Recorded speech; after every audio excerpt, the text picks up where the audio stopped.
요즘 사람들에게 영원한 삶은 3박 4일짜리 휴가보다도 못하게 들립니다. 지하철에서 불신지옥 이렇게 말해도 누구 하나 눈 하나 깜짝하지 않고 오히려 지하철 옆에 칸에 불이야! 라고 하면은 온통 사람들이 혼비백산해서 아마 떠나게 될 거예요. 천국에 대해서도 마찬가지입니다. 하나님 나라에 대해서 감흥이 없어요. 그래서 그냥 있으면 좋고 없으면 말고 이런 식의 생각을 갖고 있는 거죠. 셰익스피어 이후에 영국의 최고의 극작가라고 불리우는 버나드 쇼라고 하는 사람은 19세기, 20세기에 영국에서 활동을 했는데 이 사람이 이렇게 말합니다. 전통적으로 인식되는 천국은 너무 공허하고 재미없고 쓸모없을 뿐 아니라 너무 비참하다. 그래서 해변에서 하루를 묘사하려는 사람들은 많지만 천국에서 일생을 묘사하려는 사람은 아무도 없을 것이다. 이 사람은 불신자이고 약간 공산주의적인 사회개혁론자였기 때문에 이렇게 말하는 것은 어쩌면 당연할 수도 있어요. 그런데 문제는 교회 다니는 사람들이 그렇게 생각하고 있다라는 거예요. 천국에 대한 소망은 없고 어디 가서 얼마나 놀까? 어디 가서 맛있는 걸 먹을까? 라고 하는 것에 세상의 마음이 두루두루 돌고 있는 이런 상황입니다. 어린아이들이 소풍 간다 그러면 1시간 전에 2시간 전에 벌떡 일어나 가지고 준비하고 비 오나 안 오나부터 이렇게 보는데 천국을 소망한다고 하는 하나님의 백성들이 아이들이 소풍을 기다리는 것보다도 기다리지 않고 있는 이런 모습을 보게 됩니다. 하나님 나라에 대한 갈망이 소풍 가는 것보다도 갈망하지 않는 이런 상황인 거죠. 왜 그럴까요? 세상과 현실에 대한 관심에 매몰되어 있기 때문에 그래요. 모든 것이 세상에 다 있어요. 그래서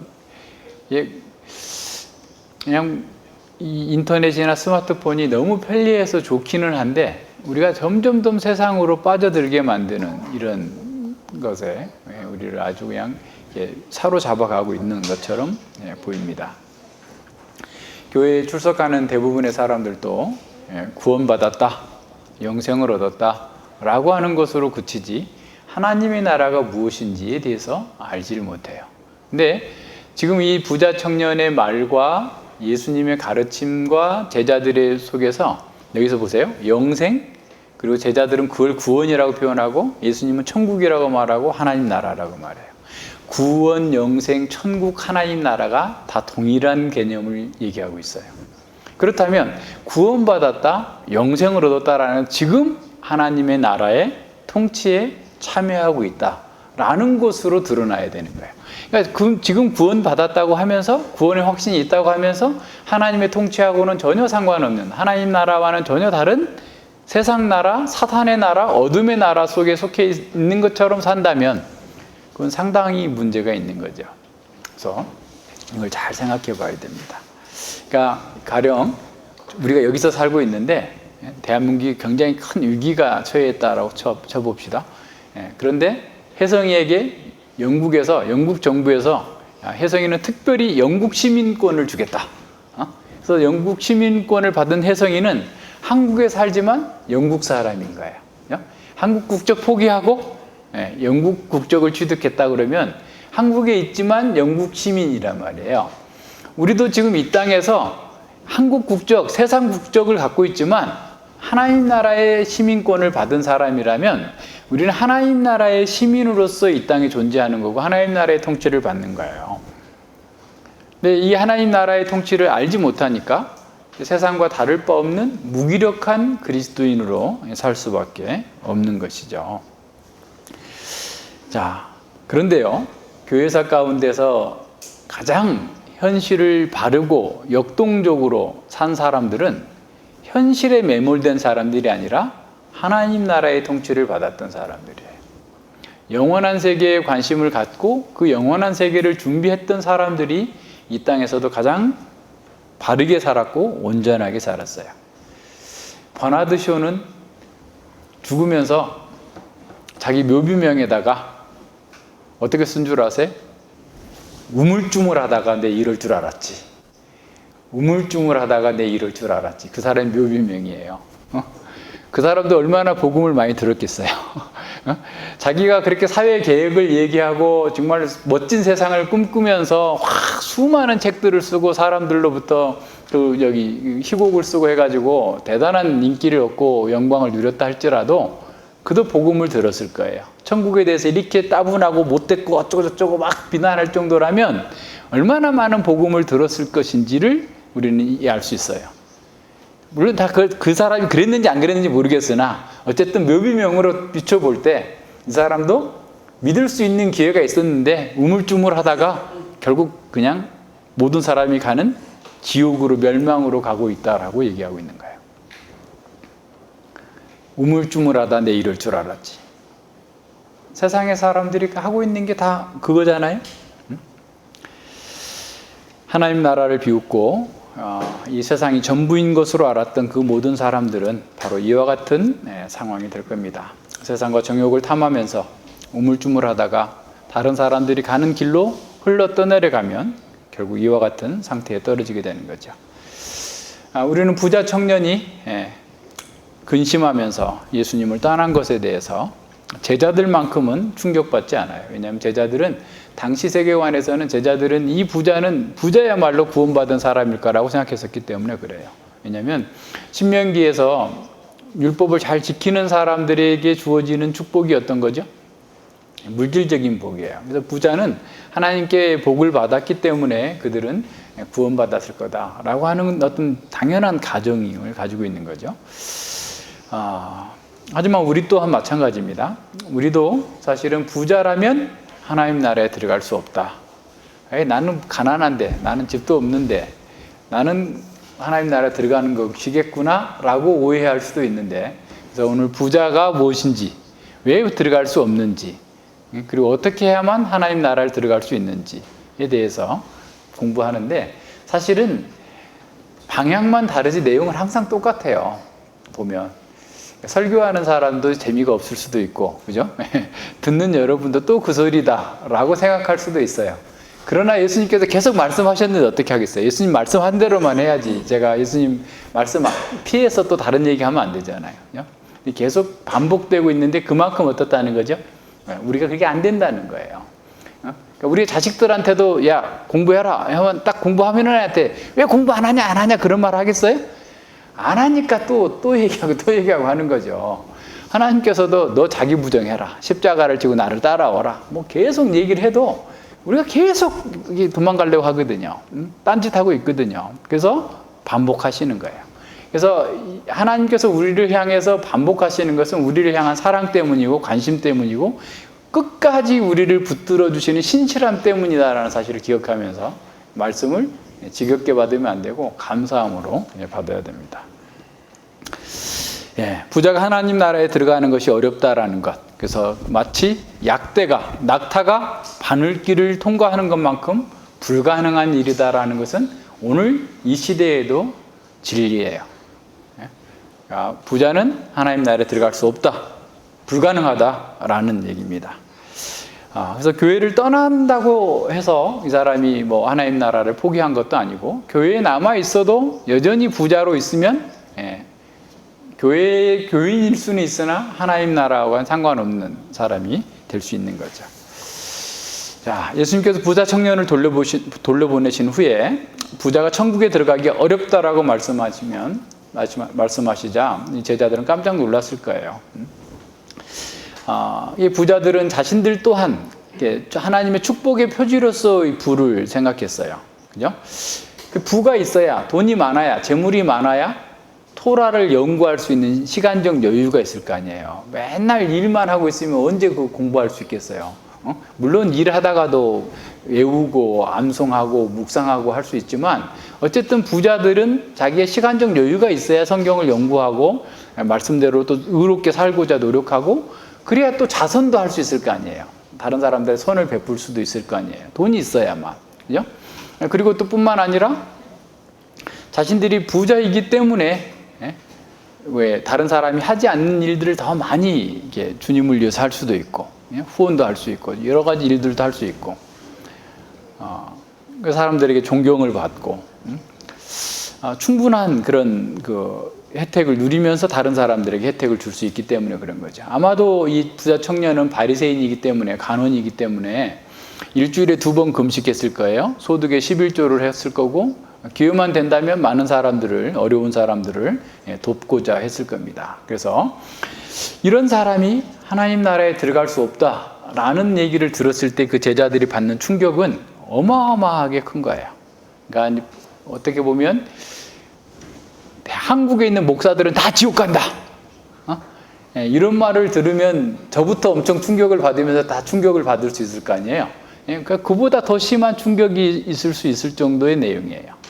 부자는 천국에 들어가기가 어렵다라고 말씀하시는 것 자체가. 그러니까 약대가 바늘기로 들어간다라는 것만큼 어렵다라는 것은 불가능하다는 말이에요. 관용적인 표현입니다. 자, 그렇다면 예수님께서 왜 부자는 천국에 들어갈 수 없다라고 하는가? 그럼 여기서 부자는 어떤 부자일까? 단지 재물이 많은 사람을 얘기할 건가? 그렇다면 얼마나 많아야 되는가? 그죠? 부자의 기준도 다 다르잖아요. 옛날에 90년대에는 10억 있으면 부자다 그랬는데 요새는 집값이 다 10억 되는 사람들이 많으니까 한 100억이 있어야지 부자다. 그리고 지역에 따라서 문화권에 따라서 부자의 기준은 다 다를 거예요. 그러니까 부자가 재물만 있다고 해서 그러면 하나님 나라에 들어가지 못한다면 신약 성경에 나와 있는 부자들은 또 누군가, 뭔가, 그죠? 여러분 신약 성경에 부자들 꽤 많아요. 예? 아리마대 요셉, 예? 그 부자라 예수님께 자기 묘지를 빌려줬어요. 그러니까 그뿐만 아니라 그죠? 또 그 헤롯의 청지기 아내, 요한나도 있고 그런 사람들도 부자라서 자기 그 돈으로 예수님을 섬겼다라고 얘기하고 있죠. 바나바도 구부로에 있는 땅을 팔아서 바칠 정도로 부자였고, 또 고린도 성의 재무 장관 정도 되는 그 에라스도도 있었고, 그죠? 신약 성경에 꽤 많은 부자들이 있어요.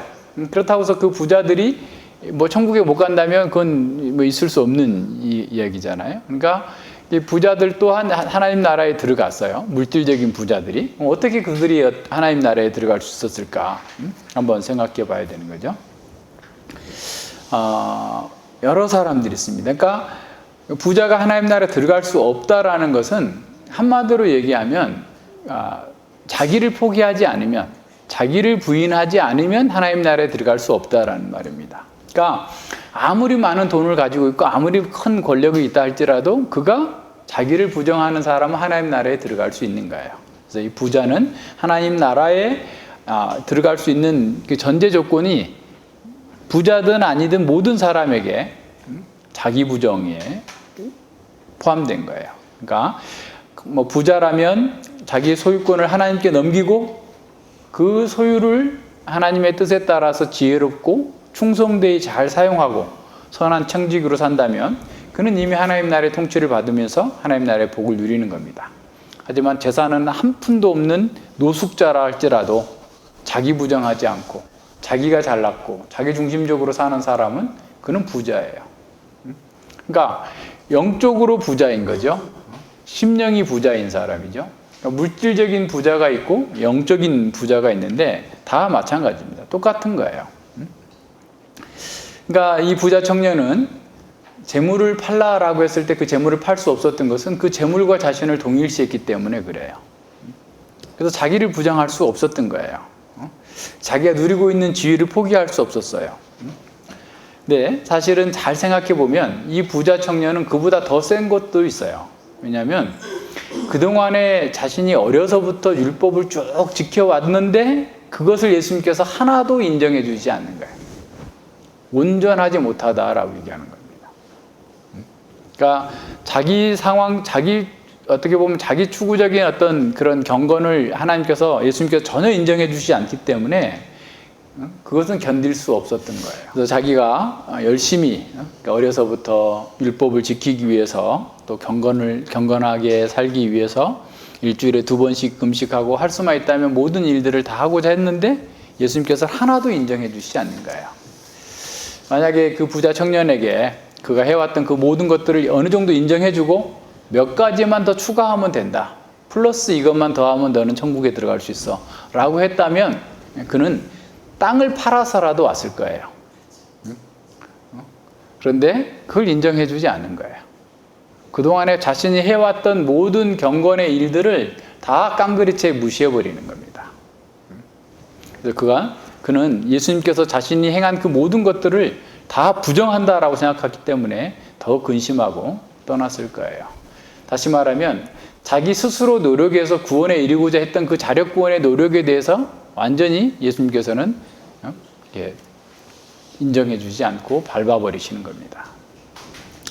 그래서 이 물질적인 부자, 또 권력을 가진 부자, 또 마음이 부자인 이런 사람들은 하나님보다 자기 중심적으로 살기 때문에 결국 하나님을 의지하지 않고 자기를 의지하기 때문에 하나님 나라에 들어갈 수 없습니다.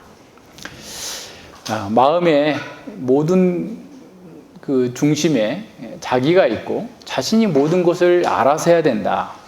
자기 충족, 자기 만족이 자기의 삶의 표준이다라고 하는 사람들이 다 여기 부자예요. 그러니까 재물이 많은 사람만이 부자가 아니라 재물이 많은 사람이 그럴 가능성이 더 커요. 충분히 우리는 이해할 수 있고 경험상 그런 거죠. 그런데 어쨌든 재물이 없다 할지라도 자기 중심적으로 살고 자기가 원하는 방식으로 살고자 하는 그 모든 사람들은 다 부자예요. 하나님 나라에 들어갈 수 없어요. 그러니까 낙타가 가장 큰 동물인데 그 낙타가 바늘기로 들어가는 것처럼 불가능한 일이다라는 거예요. 근데 교회 다니는 사람들도 그런 사람들이 많아요. 교회를 다니는데 자기 부정은 하지 않아요. 심지어 목회자들도 마찬가지입니다. 그걸 어떻게 할 수 있느냐면 그 사람을 건드려 보면 이렇게 다 나와요. 자기 자존심이 상하면 견디지 못하는 사람들은 자기 부정이 안 된 사람들이에요. 그러니까 철저하게 심령이 가난해지는 그런 경험을 해보지 않는 사람들은 자기를 건드리는 것을 못 견뎌 해요. 그러니까 자기를 건드리는 게 뭐예요? 죄인이라는 얘기잖아요. 그죠? 인간의 죄가 폭로되고 자기의 죄가 드러나는 것에 대해서 견딜 수 없어 합니다. 특별히 자신이 다른 사람보다 더 뛰어난 재능이 있고 뛰어난 은사가 있다고 한다면 그것만큼은 죽어도 양보할 수 없다라고 하면서 자기 주장을 강하게 펼쳐요. 그러니까 이렇게 자기가 살아있는 사람, 자기의 주권, 자기의 주장성이 강한 사람들은 주님의 말씀을 들을 수가 없어요. 들어도 그 말씀대로 살 수가 없습니다. 그러니까 그런 것처럼 보여도 시간이 지나면 다 드러나게 돼요. 우리 지금 에레미야 42, 43장에서 봤던 것처럼, 그죠? 요나단, 애굽으로 가자. 가야 될지 말아야 될지 하나님께 기도해 주시오. 당신이 예언한 대로 예루살렘이 멸망했고 당신이 하나님의 참 선지자이고 당신이 무슨 말씀을 전해드리니 우리는 다 순종하겠습니다 해놓고는 가지 마라. 애굽으로 가지 마라. 여기 있어도 하나님께서 너희들 지켜줄 거다. 바벨론 왕이 너희들 치지 않을 거다. 걱정하지 말라 하는데도 너 바벨론하고 내통해가지고 우리 죽이려고 하지 하면서 끝까지 에레미야까지 끌고 가는 거예요. 자기가 원하는 대로 자기가 기뻐하는 방식대로 그 말씀을 주지 않으면 다 이런저런 핑계를 대면서 제껴버리는 거죠. 그런 사람들이 하나님의 이름을 부르지 않는 것은 아니에요. 하나님의 이름을 부르면서도 그렇게 합니다. 경건의 모양은 있지만 실제 자기 삶에서 자기를 부인하는 경건의 능력을 나타내지 못하는 사람들입니다. 진정으로 자기 삶 가운데에서 자기를 부인하는 사람, 하나님의 뜻에 순복하기 위해서 자기를 내려놓을 수 있는 사람이 하나님 나라의 통치를 받습니다. 구원과 영생을 말하고 위대한 개혁신학을 주창하는 사람들 가운데에도 자기가 원하는 것을 신앙의 이름으로 포장하면서 교회를 자기의 나라로, 자기의 왕국으로 만들어버리는 사람들이 있어요. 영적인 부자인 사람들이 신학과 교리에 능통하다 할지라도 그것은 섬김의 도구가 아니라 군림하는, 자기를 위해서 그 진리를 사용하게 되는 겁니다. 하나님의 영광이 아니라 자기 영광을 위해서 사람들을 자기 형상으로 만들려고 종살이 시키는 겁니다. 교회 직분자들이 이런 오류에 빠져 있다면 소경된 인도자가 소경을 인도하는 형국이 됩니다. 누가 되었든지 이 진리를 아는 것은 진정으로 큰 복이에요. 하지만 그 진리가 자기 부정으로 경건으로 이끌지 않는다면 그는 더 큰 위험에 노출되어 있다는 사실을 기억해야 됩니다. 우리가 무엇을 했느냐보다 어떤 사람인가가 더 중요합니다. 자기 부정이 없이도 큰 열정을 가지고 성공적인 사역을 해내고 하는 사람들이 많습니다. 그들이 내놓은 성과가 아무리 대단한 것처럼 보일지라도 막상 그들의 성품 속에서 성령의 열매로 쓰이는 그 열매가 나오지 않는다면 그는 자기 부정이 되지 않은 겁니다. 자, 그렇다면 왜 부자는 하나님 나라를 포기하는 것일까요? 네, 이렇게 어려서부터 경건을 추구하고 종교적 열정을 가진 사람들이 왜 자기를 부정하지 못하는 것일까요? 왜 하나님 나라를 포기하고 이 현재의 삶에 올인하게 될까요? 성경은 다양하게 그 이유를 제시해주고 있는데 한 3가지만 보도록 하겠습니다. 첫 번째는 사탄의 거짓말에 속고 있기 때문에 그래요. 에베소서 2장 1절로 3절에서 말씀하고 있는 것처럼 공중 권세 잡은 자 사탄이 세상 풍속, 세상의 정신과 인간의 정욕을 부추김으로써 일생 동안 죄에 종살이하게 만듭니다. 선악을 알게 된 그 인간이 자기가 진리의 표준이라고 주장하고 항상 자신의 이익을 위해서 선택하고 자기의 정욕에 부합하는 것을 진리라고 생각하고 따라 살게 만드는 겁니다. 많은 사람들이 도덕이나 윤리를 말하지만 그것마저도 자기에게 유리한 것만을 취사 선택합니다. 지금도 여전히 사탄은 온 세상과 우리의 자아의 부패성을 통해서 쉬지 않고 거짓말을 계속 쏟아내고 있어요. 그런 거짓말이 우리와 안과 밖에서 동시에 넘쳐납니다. 밖에만 거짓말이 있는 게 아니고 우리 마음이 우리를 속여요. 우리도 거짓말하고 있어요. 거짓말 속에 살고 있는 거예요. 근데 우리는 사탄이 우는 사자처럼 우리를 삼킬 자를 찾는다라고만 생각하면 우리는 굉장히 사탄을 경계할 텐데 사탄은 광명의 천사처럼 나타나요. 우리의 가족들의 입을 통해서 친지들의 입을 통해서 우리를 가장 사랑하는 사람들의 입을 통해서 우리가 세상의 중심이 돼야 되고 우리가 정욕을 추구하는 것이 우리에게 가장 복된 일이라고 하는 것으로 우리를 넘어지게 만드는 거예요. 베드로를 통해서 사단이 예수님을 넘어지게 했던 것처럼 우리의 정욕을 부추기는 사람은 오히려 멀리 있는 사람도 있겠지만 가까이 있는 사람들이 그렇게 할 수 있다는 사실을 늘 기억해야 됩니다. 우리의 정욕을 부추기고 세상 정신을 따라 살게 하는데 그 사람이 천사처럼 여기는 경우가 우리에게 얼마나 많은지 모릅니다. 이런 사탄의 제안은 항상 합리적이라고 하는 그런 외투를 걸치고 와요. 의심하지 않아요. 아, 그래, 좋은 방법이구만. 그렇게 하면 되겠구만. 하면서 따라가게 되는 거예요. 그런데 그 사단의 방법을 따라가게 되면 실상은 주님의 길에서 떠나게 되는 겁니다. 길을 잃어버리는 거예요. 한참 동안 헤맬 수밖에 없는 상태로 나가게 됩니다. 지름길처럼 보이지만 그게 사탄의 길이고 우리가 원하는 것을 얻기보다는 오히려 고생만 하고 빈털터리로 돌아올 수밖에 없다는 사실을 알아야 됩니다. 중국 속담에 물이 무엇인지를 알고 싶으면 물고기에게는 절대 물어보지 말라라는 말이 있어요. 무슨 말인지 모르겠어요? 물밖에 모르는 애한테 물속에서만 산 물고기한테 물이 뭐냐라고 물어보면 아무 정답이 나올 수가 없다라는 거예요. 마찬가지로 우리 인생이 무엇인지를 알고 싶다면 인생들한테 물어봐서는 안 돼요. 인생들은 지금 다 이 거짓에 살고 있어요. 거짓이라고 하는 물속에 살고 있어요. 사실 따지고 보면. 우리 안에서도 거짓이 나오고 밖에서는 완전히 환경 자체가 다 거짓말 투성이에요. 물론 거짓말도 100%가 있고 50% 있고 70% 있고 1%의 거짓말도 있어요. 그죠? 예. 그러니까 1%의 거짓말이라고 해서 우리에게 해롭지 않느냐?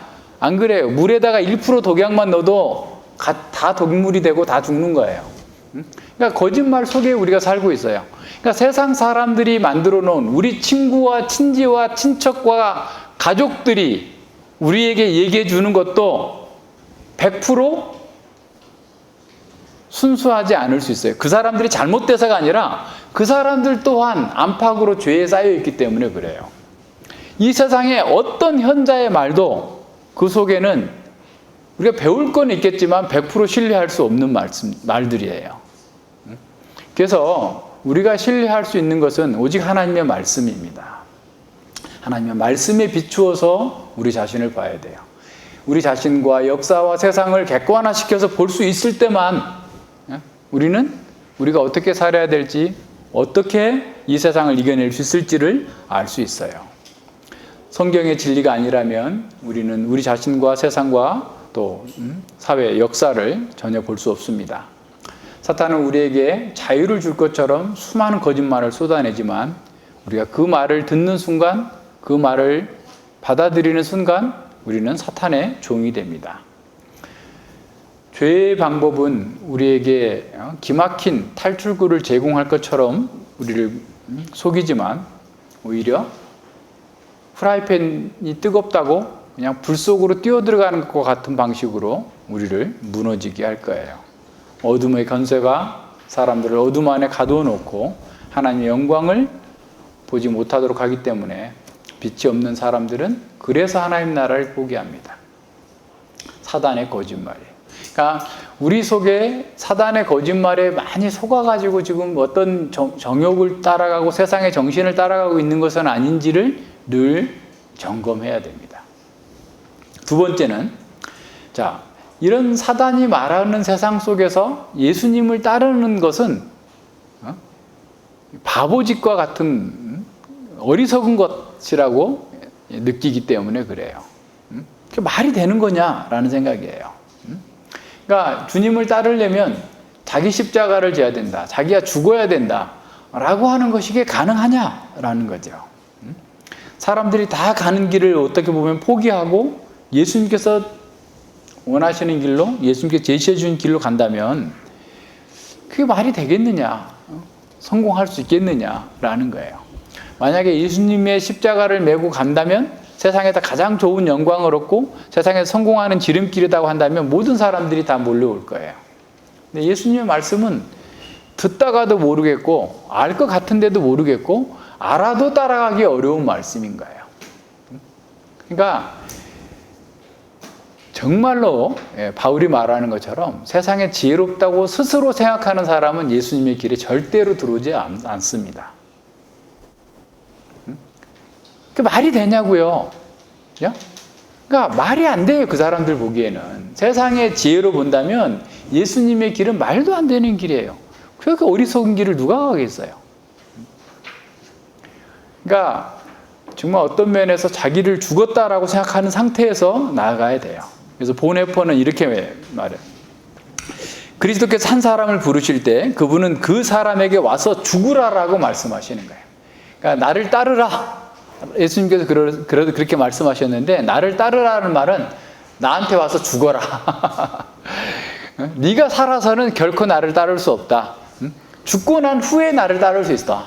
이렇게 얘기하니까 지금 사람들은 더 살고자 하고 있는데 죽어야만 따를 수 있다. 죽어야만 살 수 있다. 네 생명을 얻고자 하면 잃을 것이고 잃고자 하면 얻을 것이다 라고 말씀하시니까 도무지 이게 말이 안 되는 겁니다. 사람들은 누구나 지혜롭고자 하고 누구나 성공하고자 하고 누구나 다른 사람을 지배하고 주관하는 자리에 서고자 합니다. 그것 때문에 일평생 동안 수고하면서 살고 있잖아요. 치열한 전쟁터 같은 삶 속에서 그냥 밤잠 안 자고 새벽잠 안 자고 일어나서 피투지게 싸우고 있잖아요. 그런 사람들에게 예수님께서는 자기를 부정하고 나를 따르라. 누가복음 14장 25절로 35절에서 너희가 진정으로 나를 따르려면 네 가족보다도 나를 사랑해야 되고 너 자신보다도 네가 죽어야만 십자가를 져야만 날 따라올 수 있다. 그러니까 그냥 무턱대고 따라오지 말고 생각 좀 해라. 계산 한번 해봐. 너가 세상을 따라갈 것과 나를 따라오는 것이 어떤 게 너에게 유익할지 계산기 한번 두들겨 보고 와라. 응? 그냥 오지 말고. 저기 2만의 군대가 있고 나는 지금 10,000의 군대가 있는데 싸우면 어떻게 될까? 동일한 병력 무기라면 나는 질 게 뻔하니까 빨리 조공 바치고 화해하는 게 낫지 않겠냐?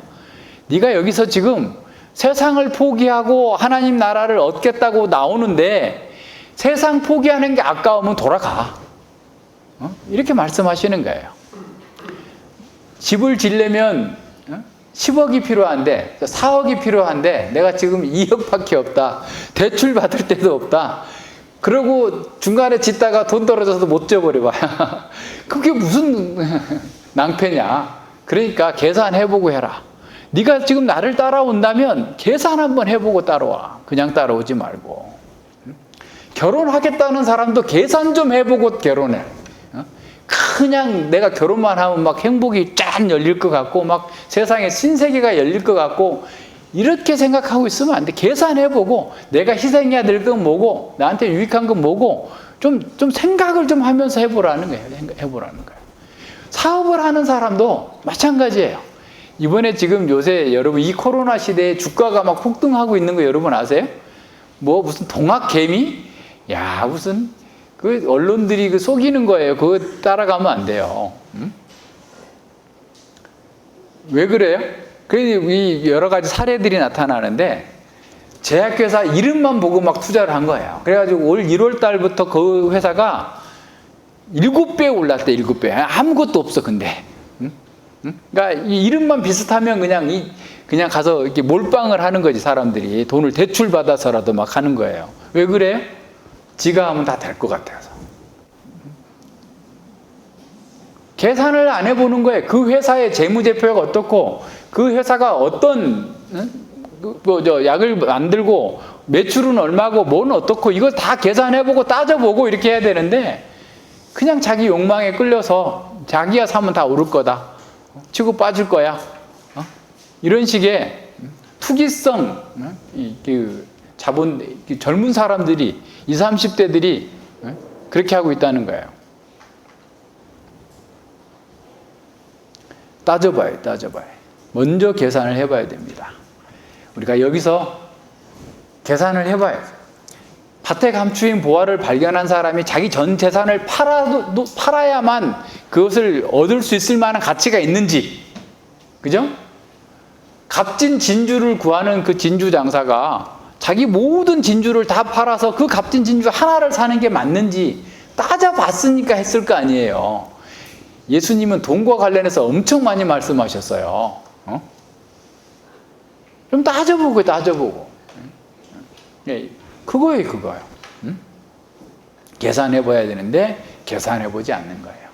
이 땅에서 나는 바보가 되더라도 예수님을 따르는 것이 하나님 나라의 복을 누리는 것이 내 모든 것들을 다 포기한 것보다 더 낫다라고 하는 것이 확신이 들면 그렇게 가고 양다리 걸치고 여기에 유일할 것 같으면 이렇게 갔다가 또 저쪽에 유일할 것 같으면 저쪽으로 갔다가 왔다 갔다 하면 두 마음을 품어서 하나님께서 미워하시는 상태가 되는 거예요. 그러니까 우리의 마음의 중심이 뭐가 있느냐라는 거예요. 하나님께서 원하시는 것들을 가야 되는데 그렇지 않으면 안 되는 거죠. 낙타가 바늘길을 통과하는 것이 불가능한 것처럼 세상의 가치관과 자기의 자존심을 포기하지 않으면 구원과 영생, 하나님 나라는 불가능한 것이 됩니다. 물리적으로 부자든 가난한 자든 상관이 없습니다. 목사든 성도든 상관이 없어요. 자존심 내려놔야 돼요. 세상의 가치관 내려놔야 돼요. 그렇지 않으면 낙타가 바늘길을 통과할 수 없는 것처럼 불가능한 일입니다. 부자가 하나님 나라를 포기할 수밖에 없는 세 번째 이유는 이거예요. 자기 주도권을 내려놓지 않기 때문에 그렇습니다. 그런 사람들은 하나님을 면접해요. 직원들을 우리가 뽑을 때 면접하잖아요. 나이가 몇 살이고 누구랑 살고 뭐 희망 연봉은 뭐고 이렇게 쭉 이렇게 면접을 해가지고 그 사람이 우리 회사에 적합한 사람인가 아닌가를 면접하는데 오히려 이런 자기 주도권 있는 사람은 하나님을 면접하는 거야. 하나님, 내가 당신 섬겨줄 테니까 나한테 복 주실 수 있어요? 내가 원하는 거 주실 수 있어요? 내가 뭔가 원하는 것을 나의 이익을 위해서 당신이 봉사한다면 나는 당신을 섬겨드릴게요. 라고 생각하는 거예요. 자기가 주권자가 되고 자기가 결정권자가 되고 자기가 선택권이 있다라고 생각하기 때문에 포기할 수 없는 겁니다. 하나님 나라에 들어갈 수 없어요. 자기가 정한 방식대로 뭐든지 자기가 원하는 대로 해야 된다라고 하는 것은 하나님 나라의 통치를 받을 수 없습니다. 많은 사람들이 하나님께서 어떻게 말씀하셨는지 이것에 대해서는 별로 관심을 안 가져요. 자신의 마음과 상태가 어떤지 관심도 없어요. 무조건 자기가 원하는 대로 해야 된다라고 하는 거예요. 우리 아이들도 그러잖아요. 꼬맹이들이, 어린아이들이 하지 말라고 그러면 안 하면 좋을 텐데 끝까지 왜요 하면서 지 하고 싶은 대로 반드시 하려고 하는 거예요. 자기 주장성입니다.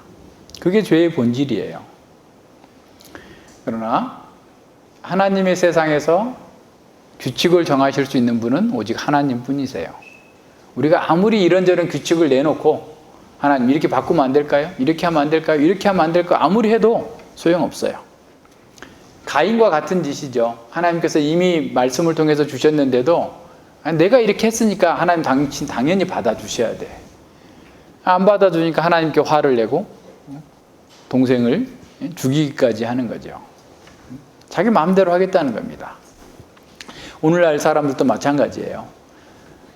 자기가 품위 있게 고상하게 살면은 사람들에게 존경을 받고 인정을 받는다면 하나님께서 당연히 자신을 받아줄 것으로 여기는 거예요.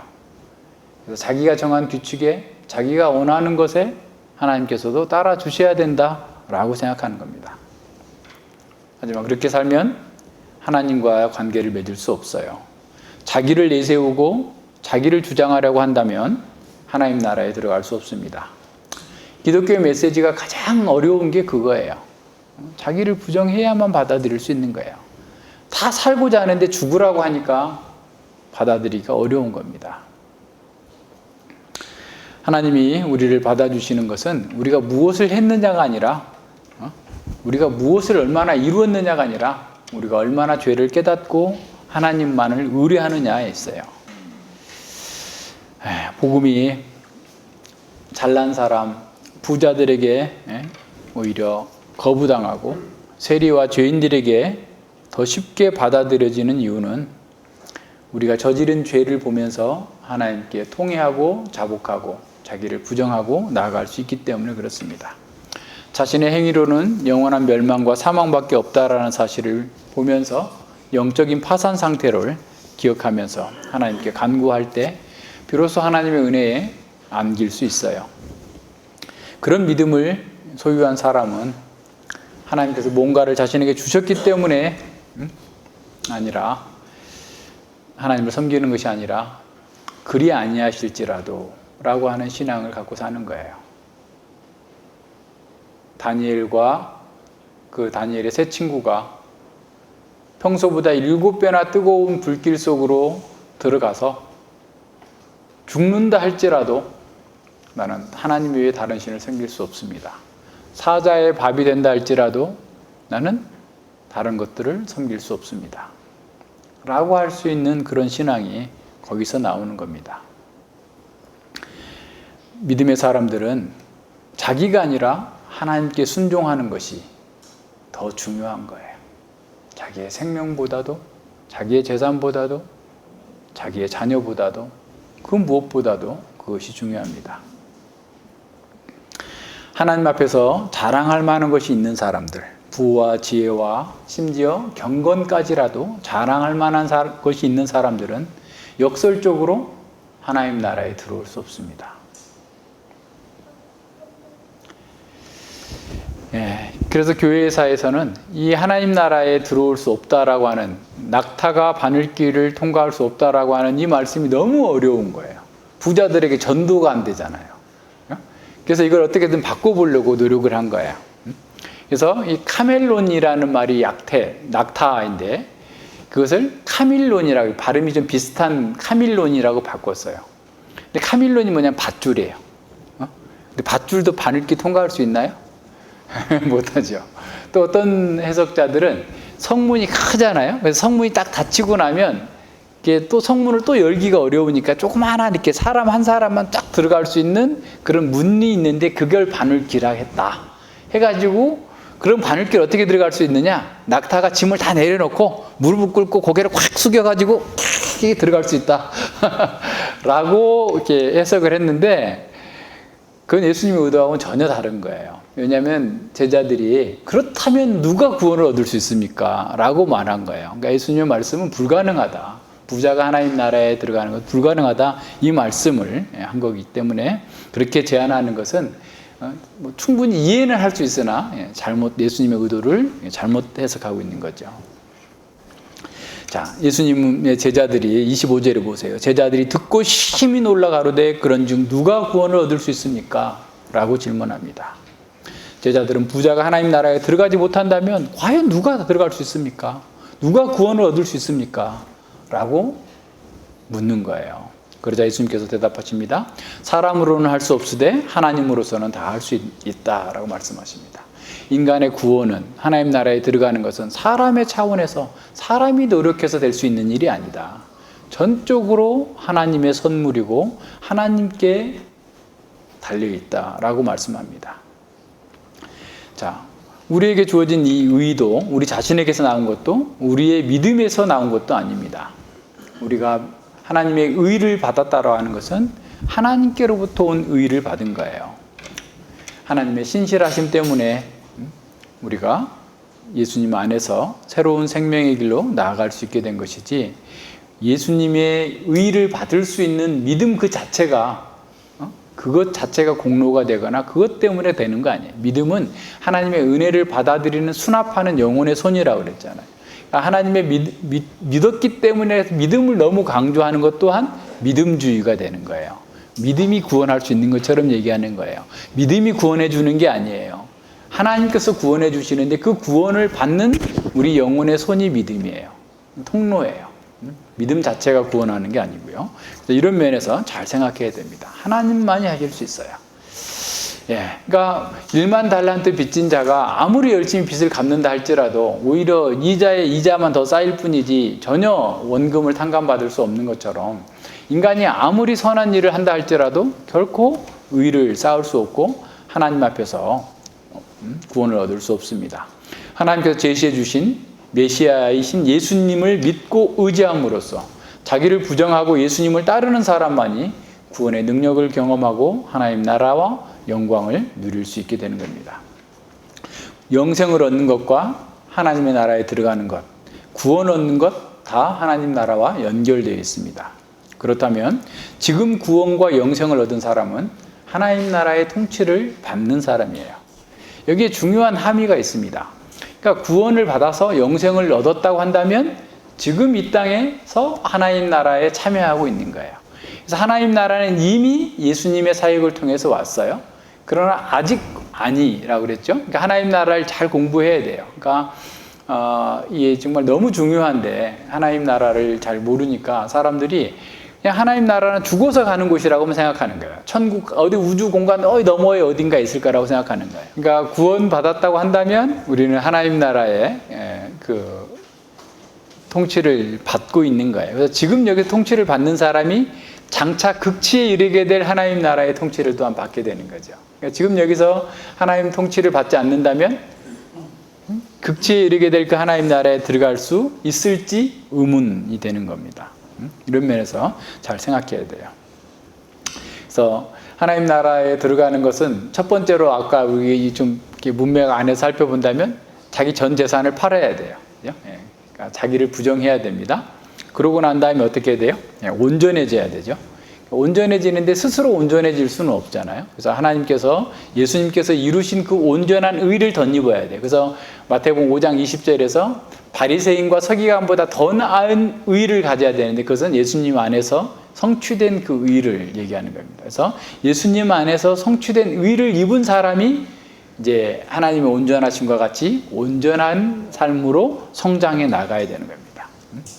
그래서 하나님 나라를 소유하기 위해서 온전해지는 그 조건을 제시하는 것은 어떤 면에서 당연한 거예요. 그래서 이런 면에서 우리는 예수님 안에서 좀 더 온전하게 성취된 의 안에서 하나님 나라의 통치를 받을 수 있고, 그래서 그 안에서 하나님의 뜻을 이루어 나갈 수 있는 겁니다. 그러니까 하나님께서 우리에게 더 나은 의, 온전한 의를 덧입혀 주시기 위해서 인간이 만들어 놓은 가장 참혹한 십자가에서 죽음을 당하셨고, 그리고 그 안에서 우리가 죄사함을 받고 우리의 영원한 사망과 지옥의 형벌까지 다 받으셨기 때문에 우리가 의로운 자가 됐고 새로운 사람이 되었습니다. 그래서 우리는 이제 예수님 안에서 구원의 길이 하나님의 능력 안에서 이루어졌다라는 사실을 인정하고 그걸 감사하면서 사는 겁니다. 하나님만이 하실 수 있어요. 그래서 복음은 모든 세상의 것을 뒤집어 엎는 거예요. 그러니까 복음만이 이 세상을 뒤집어 엎을 수 있어요. 복음은 인간이 할 수 없는 일을 하시는 하나님의 능력이에요. 그래서 복음에는 하나님의 의가 나타나서 그랬죠. 그러니까 하나님의 의로 말미암아서 우리가 할 수 없었던 일들을 이루는 겁니다. 우리의 마음도 어찌할 수 없었는데 우리의 마음도 바뀌고 우리의 삶도 바뀌고 전체가 바뀌어 나가는 겁니다. 그러니까 복음으로 말미암아서 변화되지 않는다라고 하는 것은 정말 심각한 장애예요. 그러니까 복음을 통해서 변화되지 않는 것이 있다면 우리는 굉장히 어떻게 보면 좀 이렇게 심각한 상태가 돼야 됩니다. 우리의 삶은 그러니까 우리 자신이 우리 몸이 유기체인 것처럼 우리의 삶 전체도 어떻게 보면 유기적으로 하나로 연결되어 있어요. 그래서 어떤 한 군데에 문제가 생겼다고 그러면 그 한 군데만 문제가 있는 게 아니고 전체에 어떤 문제가 있는지를 살펴야 돼요. 그래서 진정한 변화를 이렇게 또 경험하고 하나님께서 원하시는 자리로 나가야 됩니다. 그러니까 우리의 변화도 사실은 우리 스스로 원한다고 되는 것도 아니잖아요.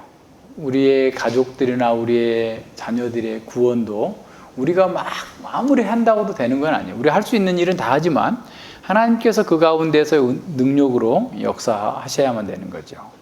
그래서 로마서 9장 16절에서 그런즉 원하는 자로 말미암음도 아니요 다른 박질하는 자로 말미암음도 아니요 오직 긍휼히 여기시는 하나님으로 말미암는다 그랬어요. 그러니까 우리의 마음이 변화되는 것, 또 구원의 능력이 임하는 것 또한 하나님의 능력으로 말미암은 긍휼히 여기시는 하나님으로서만 가능하다라고 말씀합니다. 그래서 우리는 기도해야 됩니다. 어둠 속에 있던 그 세계 속에 하나님께서 빛이 있으라 해서 질서를 부여한 것처럼 우리의 마음속의 어두움들을 이렇게 쫓아내기 위해서 하나님의 빛이 우리 마음에 들어오고 그 들어온 말씀이 성령께서 깨닫게 해주셔서 우리의 마음을 열어서 변화시킬 때 진정한 변화가 시작됩니다. 힘과 명예와 권력이 많은 사람이라 할지라도 성령 하나님의 능력 안에서 세상의 가치관을 포기하고 자기를 부인한다면 그는 예수님을 따르는 은혜의 통치 안에서 하나님 나라의 복을 누릴 수 있습니다. 그래서 그 구원은 전적으로 하나님의 은혜인 것이죠. 그러나 구원받은 사람 또한 우리는 거룩한 삶을 살아가야 돼요. 구원받았기 때문에 그것으로 끝이다라고 하면 안 돼요. 성화는 또한 우리에게 있어서 우리의 책임을 요구합니다. 그러니까 칭의는 전적인 하나님의 은혜로 주어지는 거예요. 칭의에 대해서 우리가 어떤 역할도 할 수 없어요. 하나님의 은혜로서만 주어지는 거예요. 그러나 성화는 우리의 참여가 필연적으로 수반돼야 돼요. 우리의 책임이 뒤따라요. 앞서 그 빌립보서 2장 12절에서도 두렵고 떨림으로 너희 구원을 이루라 라고 말씀하셨어요. 그러니까 온전해지기 위해서 점점 더 이렇게 성장해 나가야 됩니다. 그러니까 우리는 구원받았기 때문에 안전하지만 완전하지는 않아요. 그러니까 마치 어떤 분이 그렇게 표현을 해놨던데, 배가 파선해가지고 침몰하려고 그랬는데 구조선이 와가지고 끌어왔어요. 항구로, 육지로 안전하게 끌어와가지고 이렇게 나와 있지만, 그래서 안전하지만 가라앉을 일은 없지만 그러나 완전하진 않아요. 그래서 다시 항해할 수가 없어. 어떻게 해야 되겠어요? 조선소에 가서 다시 다 수리를 해가지고 다시 나가야 되는 것처럼, 우리가 지금 구원을 받았지만, 그래서 그리스도 안에서 안전하지만 온전하지가 않아요. 그죠? 그래서 우리는 계속해서 온전함을 향해서 계속해서 우리 속에 있는 나쁜 것들, 깨진 부분들 다 수리하고 고치고 해서 하나님께서 원하시는 성품과 또 그 길로 나아갈 수 있도록 나가야 됩니다.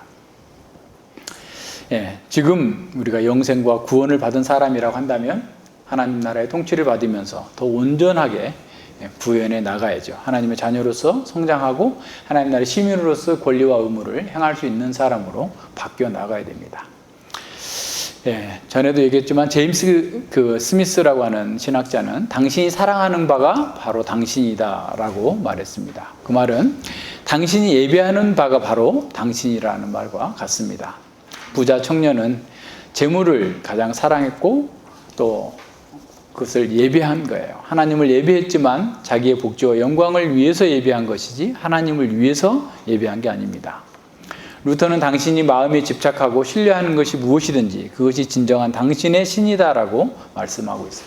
그러니까 교회에 다니고 있지만 정말 우리 마음에 집착하고 있는 게 뭐냐? 직장이냐? 집이냐? 또는 어떤 것이냐? 이것이 우리 마음의 신이 될 수 있다는 겁니다.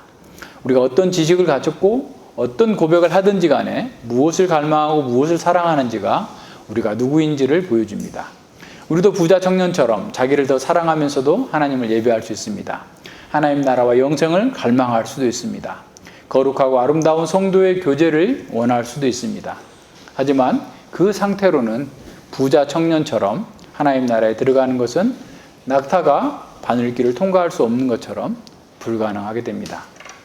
지금 우리의 마음을 한번 살펴봅시다. 진정으로 우리가 갈망하는 것은 무엇인가? 바닷가에서 보내는 휴가보다도 하나님 나라를 더 갈망하고 있는가? 좋은 집에 사는 것보다도 하나님 나라를 갈망하고 있는가? 우리의 마음이 어디에 집중되어 있고 우리의 마음에서 가장 사랑하는 것은 무엇인가? 진정으로 그리스도를 위해서 세상에서 바보가 되는 것도 기뻐할 수 있는가? 자존심을 내려놓고 주님의 은혜만을 의지하고 있는가? 자기와 세상 지혜를 버리고 하나님의 지혜를 붙잡고자 하는가? 우리의 심령은 부자인가 가난한 자인가 스스로 돌아봐야 됩니다. 오스 기니스는 소명이라는 책에서 이렇게 말합니다. 교회에서는 전통적으로 3가지 종류의 순교가 있다고 가르쳐왔다. 피 흘리는 적색 순교, 그러니까 피를 흘리는 적색의 순교가 있고, 금식처럼 금욕의 영적 훈련으로 이루어지는 녹색 순교가 있고, 세 번째는 하나님의 사랑 때문에 모든 것을 버리는 백색 순교가 그것이다. 따라서 제자도란 백색 장례식, 곧 우리 자신의 독립성의 죽음을 구하는 장례식을 의미한다. 그러니까 제자가 되겠다고 하면 나는 죽었습니다. 장례식하고 따라오라는 거예요. 그죠? 지혜로운 우리 선배들은 이렇게 지혜롭게, 너 백색 장례식 치렀니? 김정현? 네, 하려면 나는 죽었습니다. 부모님 말씀대로 하나님 말씀대로만 하겠습니다. 라고 해야 주님을 따를 수 있는 거예요. 백색 장례식 치르고 주님을 따르는 것, 이것이 우리의 복입니다. 그리스도를 따르는 모든 자는 그리스도를 위한 바보가 되도록 부름받았지만 어떤 이들은 다른 이들보다 더 어리석게 되도록 요청받았어. 더 어리석어져야 되는 사람은 목사일 것 같아요. 저기 뭐 어리석게 저렇게 살고 있나? 라고 느낄 정도로 더 많이 어리석은 사람이 있고, 하지만 어떤 경우든지 간에 내적인 대가는 항상 동일해. 뭐예요? 자아가 죽는 거예요. 자기를 부정하는 것, 거기서부터 하나님의 부르심에 응답하고 살 수 있다는 겁니다. 자기 주장성, 독립성의 죽음을 선포하는 백색 장례식이 없이는 그리스도의 제자가 될 수 없습니다. 비록 그가 교회에 머물러 있다 할지라도 하나님 나라의 복을 누릴 수 없습니다. 세상에서 지혜롭다고 여기는 사람들은 그리스도를 위한 바보가 되려고 하지 않습니다. 그들은 자기 지혜로 자기 문제를 해결하려고 합니다. 그러나 그리스도인이 된다는 것은 세상에서 바보 취급을 받기로 서약한 것과 다를 바 없어요.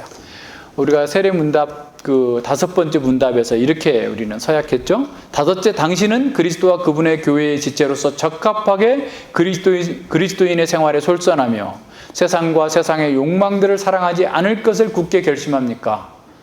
예해서 여러분 세례 받았어요. 그죠? 자, 하나님의 은혜로 그러한 일이 일어나지 않기를 바라지만 만약 교리나 행위에서 범죄했을 때에 교회를 통한 그리스도적인 권명과 권징에 기꺼이 복종할 것을 약속합니까? 이렇게 약속하고 당신의 대답은 무엇입니까? 하고 대답했을 때 세례 받은 거예요. 그래서 이 세례는 자기와 세상에 대한 신뢰를 버리고 하나님의 약속에 대해서 철저하게 신뢰하겠다고 하는 공적인 선언입니다. 하나님과 천사들 앞에서 교회 회중 앞에서 하는 그런 공적 선언인 거죠. 그리스도의 제자가 된다는 것은 우리가 사랑하는 것을 의도적으로 택하고 그것을 추구하는 겁니다. 그리스도의 제자는 하나님과 자신과 역사에 대한 바른 지식을 가지고 그 지식에 근거한 바른 열망을 가진 사람입니다. 그래서 우리의 사랑과 우리의 갈망이 예수님의 사랑과 예수님의 갈망과 일치시키는 거예요. 예수님께서 원하는 것을 원하고 예수님께서 기뻐한 걸 기뻐하고 예수님께서 원하시는 것을 내가 하고자 하는 것을 말하는 겁니다.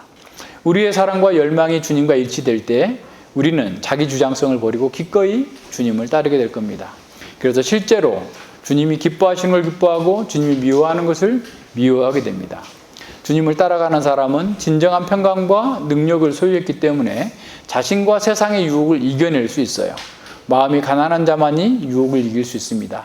마음이 부자인 사람은 모든 것의 중심에 자아를 두기 때문에 멀리 보지 못하고 실제를 보지 못해요.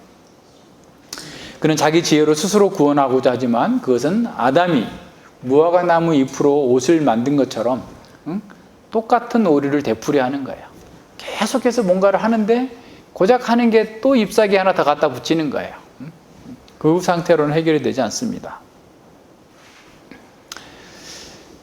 현실을 객관적으로 볼 수 있는 능력을 갖춘 사람이 제자예요. 이따 오후에도 보겠지만 우리는 빛의 사람이고 빛의 아들들이에요. 빛이 왜 못 봅니까? 빛이 왜 안 보입니까? 객관적으로 현실을 볼 수 있는 능력이 있는 사람이 진정한 제자입니다. 구원의 감격이 삶의 안목과 비전을 새롭게 보는 쪽으로 회복되어져야 됩니다. 현재의 고난과 비교할 수 없는 영광을 소유했기 때문에 우리는 고난 속에서도 기뻐하면서 즐거워하면서 주님을 따를 수 있습니다. 성령 안에서 역사의 종말을 바라보면서 기뻐하면서 담대한 마음으로 주님을 따르는 사람이죠. 우리에게 주어진 영생, 하나님 나라, 구원도 선물인 동시에 소명입니다. 구원 받았으니 너는 그냥 가만히 있어도 돼 라고 나태하게 있어서는 안 된다는 거예요. 제자의 소명은 자신의 존재와 자신의 소유와 자신의 활동 전체가 하나님의 부르심에 응답해서 하나님 나라를 건설하는 데 쓰이도록 하나님께서 우리를 부르셨어요. 우리는 모두 이 하나님 나라를 누리면서 하나님 나라를 재건하는 사역자가 되라는 부르심을 받았습니다. 하나님 나라를 회복하는 일은 교회를 통해서 이루어집니다. 교회가 하나님 나라를 증시하는 공적인 기관으로서 사역하고 있습니다. 따라서 교회는 하나님 나라를 전파하는 데 최전선에 있습니다. 교회는 하나님 나라의 군사를 양성할 뿐만 아니라 양성해서 세상으로 파송하고 계속해서 영적인 자원을 공급해주고 또 재충전할 수 있도록 안식할 수 있도록 쉬게 하는 그런 공동체로서의 역할을 잘 감당해야 됩니다. 그리스도의 제자는 교회의 사명을 자신의 사명으로 받아서 그 사명을 이루는 것을 자신의 소명으로 삼는 사람입니다. 그런 비전과 사명을 가진 사람은 결코 나태하거나 무기력한 삶을 살지 않습니다. 제자는 누가 뭔가를 하라고 해서 억지로 하는 사람이 아닙니다. 그 마음에 심겨진 그 율법을 기쁨으로 행하는 역동적인 그런 사람입니다. 제자는 안식을 누리면서 언제나 즐거워할 수 있어요. 그 안에서 안식을 누리는 거죠.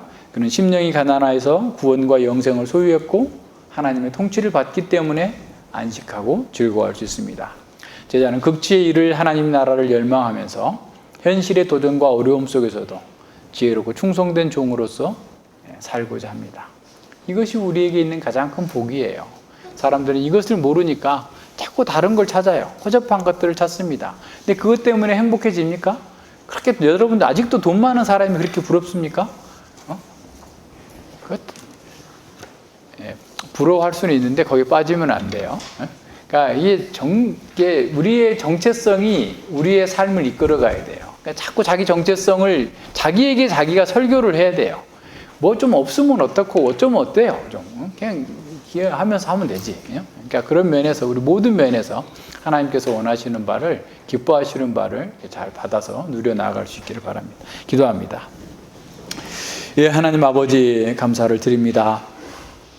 우리는 모두 아무것도 가진 자가 아니었음에도 불구하고 스스로 부자인 처럼 자기가 자기 인생의 주인인 것처럼 이 역사와 우주의 주인인 것처럼 교만하게 행하고 악하게 행하고 패역한 자들이었음을 고백합니다.